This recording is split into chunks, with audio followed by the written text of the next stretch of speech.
negative thinking is a major problem. If you're trying to be successful or happy, you have no room for negativity. Big thinking gets rid of negativity. Dreams and visions gets rid of negativity. Now, what you cannot do is bury yourself by using your success compared to other people. See, success is not how far you got, because somebody always further than you. Success ain't how far you got. Success is how far you got from where you started.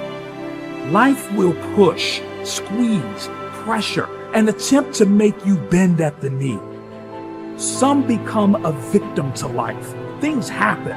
Pain, heartache, loss. We can either be the victim or the victor to these situations. So until your mind is open to the possibilities that I can do this, you would never be able to do it.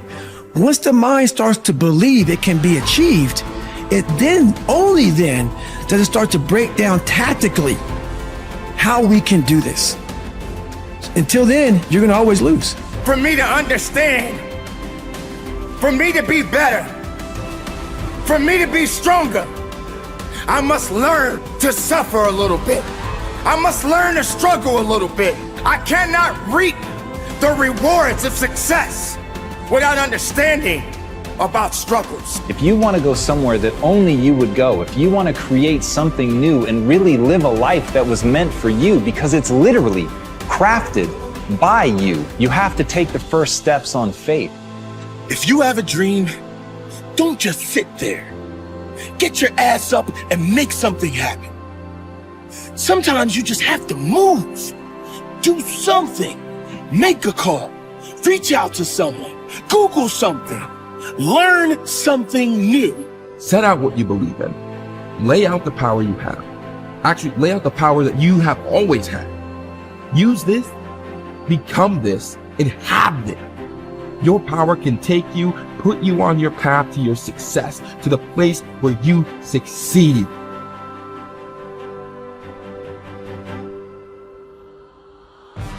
You have, and you always will have this potential to improve, this potential to adapt, and this potential to change.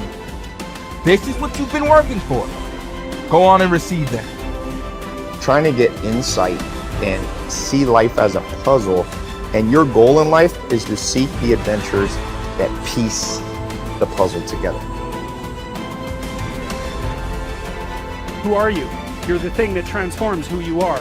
Now, you're also who you are, but on top of that, you're the thing that transforms who you are. You are the thing that is, and you're the thing that becomes. And you should put the thing that becomes at a higher place than the thing that is. That means you also have to allow yourself to shake off those things about you that you might be pathologically attached to, habits and people, for that matter, ways of thinking, all of those things. You have to allow yourself to shake those off, and that's more like a burning. That's why the phoenix is the symbol that it is, right? It's old and it deteriorates, it bursts into flame, and then it's reborn. It's like, well, do you want to be reborn? It's like, it's not the question. The question is, do you want to burst into flame? And the answer to that generally is no. But that's the wrong answer. The right answer is, you let all that nonsense burn away. And you might say, well, I don't know what I should leave behind. And the answer to that is, that's a lie. You know some of the things that you should leave behind. All you have to do is ask yourself. You'll come up with a list instantly of 100 stupid things that you're doing that you know you could stop doing. Some of them maybe you don't know you could stop doing. It's like, well, fine, leave those alone for now. But there's a bunch of things you perfectly know well that you could stop doing that would improve your life. And so do that, see what happens. That's a good idea. What's really interesting is self-value, real self-worth comes from doing hard things. We keep talking about self-love. We keep talking about loving yourself, believing in yourself. That happens naturally when you go through something difficult.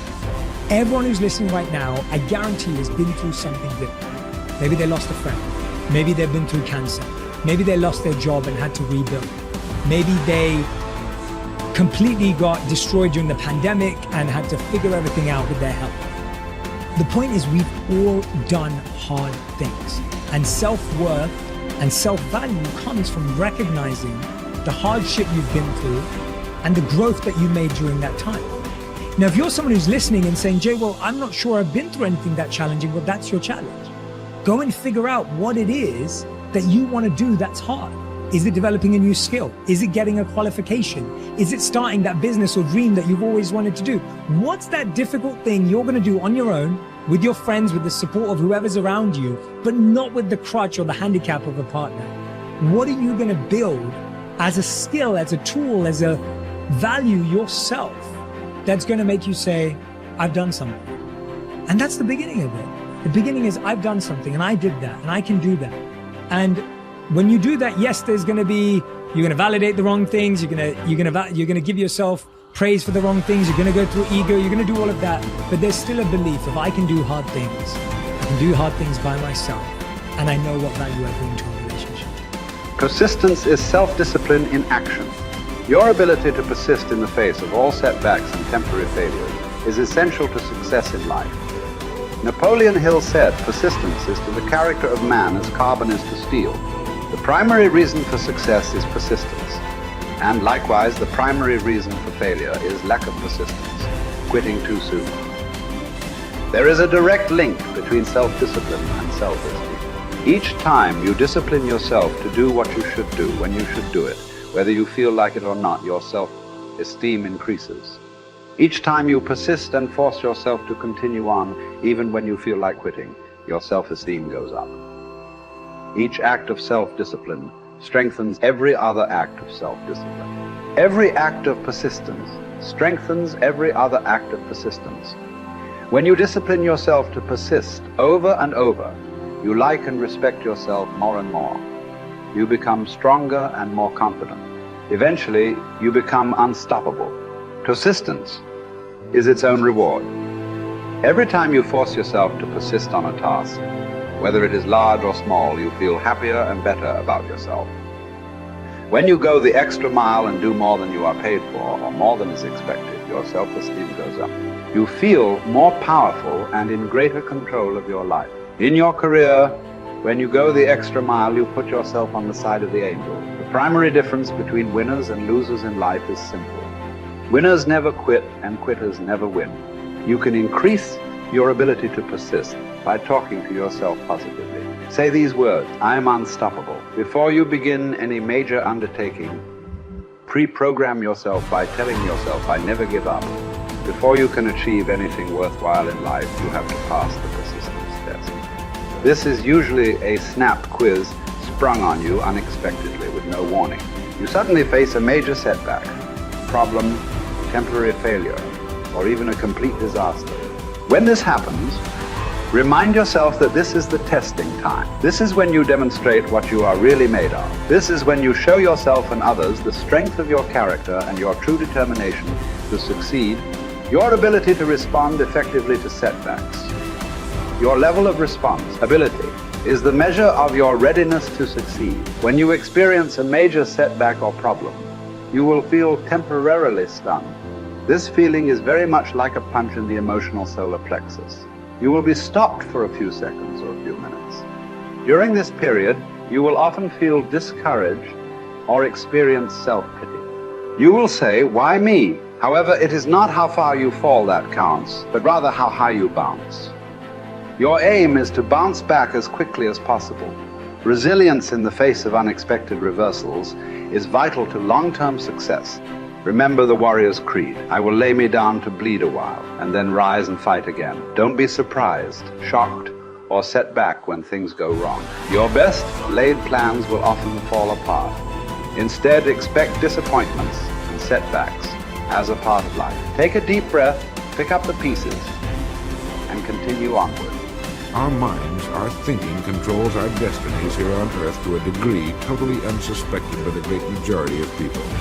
When we think about it a moment, it becomes so obvious, so clear and simple. Well then, if we become what we think about, and if we can control our minds, we can pretty well tell our own future. And that's the point I want to make. That's what I meant when I said earlier that each one of us is the architect of the structure fashioned by our years.